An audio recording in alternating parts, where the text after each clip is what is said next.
Salam sejahtera, terima kasih karena bersama dengan saya di Nazilin Unity Channel. Terbukti himpunan pembangkang baru yang dipanggil Gabungan Pembangkang Longgar oleh Muhyiddin itu, yang mana ada 21 parti politik yang kononnya bergabung, dapat dihidu bahwa parti itu, gabungan itu tidak akan berjaya. Ada beberapa sebab kenapa gabungan parti pembangkang baru itu tidak akan berjaya. Itulah yang saya akan kongsi dan ulas kepada Anda malam ini. Tapi saya sampaikan dulu kepada Anda semua. Ini ialah salah satu sebab mengapa gabungan itu akan gagal. Pertama sekali, belum mula apa-apa, belum lagi mula pilihan raya, belum lagi mula benda-benda yang penting, himpunan ataupun gabungan parti itu sudah dianggap gabungan longgar. Bukan orang yang cakap, tapi Muhyiddin sendiri yang cakap. Tak tahulah kenapa gabungan itu dipanggil gabungan longgar.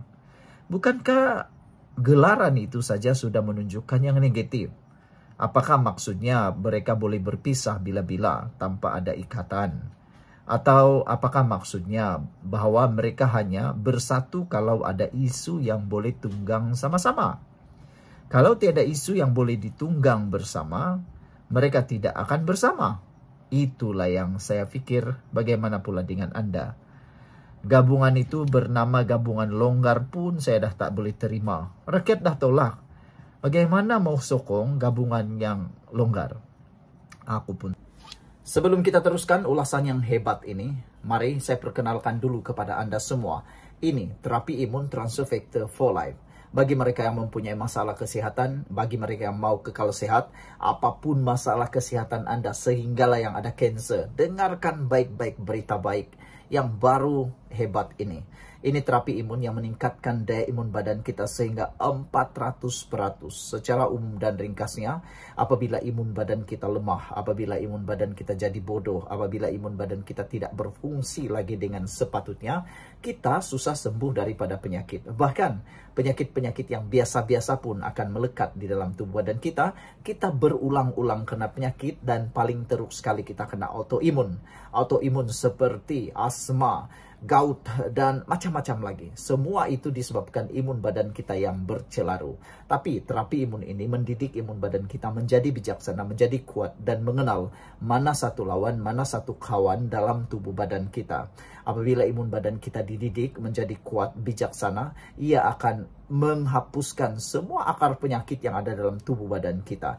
Apabila akar penyakit itu dihapuskan oleh imun badan kita sendiri, maka kita sembuh daripada semua jenis penyakit. Terapi imun ini tidak menyembuhkan penyakit, tetapi mengajar, mendidik, menguatkan imun badan kita sehingga 400%. Lalu dengan kekuatan imun badan itulah kita sembuh daripada semua jenis penyakit.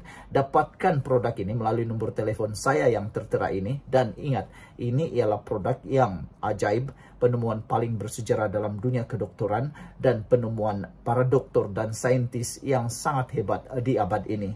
Produk ini lulus KKM, diperakui oleh dokter-dokter di seluruh dunia, halal dan luar biasa. Kalau sudah lama kau berdoa untuk kesembuhan, kalau sudah lama kau berdoa untuk penyembuhan dan cari jalan penyelesaian untuk masalah kesehatan Anda, mungkin ini jalan yang Tuhan tunjuk kepada Anda semua. Cepat dapatkan produk ini melalui nomor telepon saya yang tertera. Dan kita teruskan ulasan yang seterusnya. Jangan lupa, ini terapi imun transfer factor for... Tak tahulah.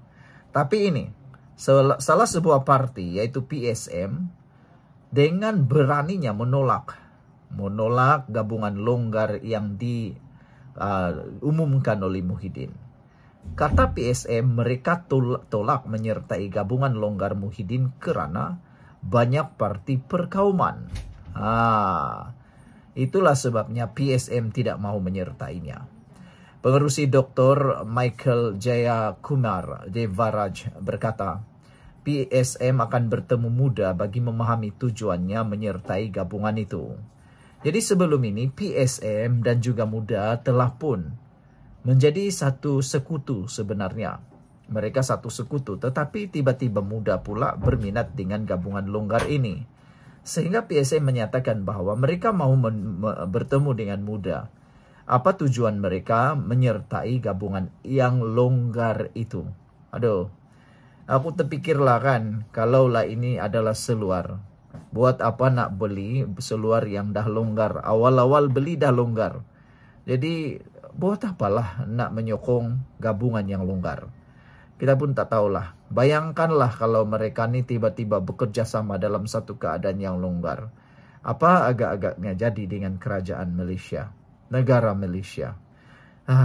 Saya pun tidak tahulah kan. Begitukah politik? Entahlah.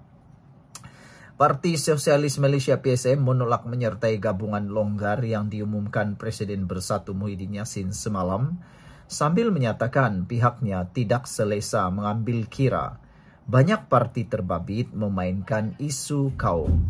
Maknanya PSM menyedari bahwa gabungan itu ahli-ahlinya suka bermain isu kaum. Ini amatlah memalukan. Benar-benar memalukan. Saudara-saudara sekalian, pengerusinya Dr. Michael Jayakumar Devraj berkata, pihaknya mencapai keputusan itu selepas mengadakan perbincangan dalaman. Dalam gabungan dibentuk Muhyiddin itu, banyak parti yang terlibat memainkan isu perkauman. Sama ada parti Melayu atau parti India, mereka tetap memainkan isu perkauman. Kami berasa sangat tidak selesa berada dalam gabungan semacam itu, katanya kepada FMT. Jayakumar turut berkata, ketika ini menyertai gabungan sedemikian bukan menjadi pilihan PSM. Katanya PSM mengambil pendirian parti tidak sepatutnya menyertai mana-mana gabungan, melainkan mereka melaksanakan reformasi gerak kerja.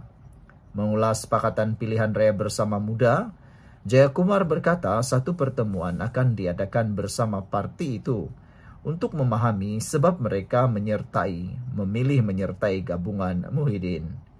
Kami akan bertemu dan berbincang dengan mengenai niat serta pandangan mereka, katanya. Semalam dilaporkan 11 parti pembangkang bersetuju membentuk gabungan longgar bertujuan memastikan kerajaan dipertanggungjawabkan serta mendesak Anwar Ibrahim menunaikan janji reformasi didakwa masih belum dipenuhi. Yang ini pun aku nak ulas juga. Janji reformasi ini dibuat oleh PKR. Jadi yang menuntut ini bukan ahli PKR, yang menuntut ini pembangkang. Aku heran lah kan.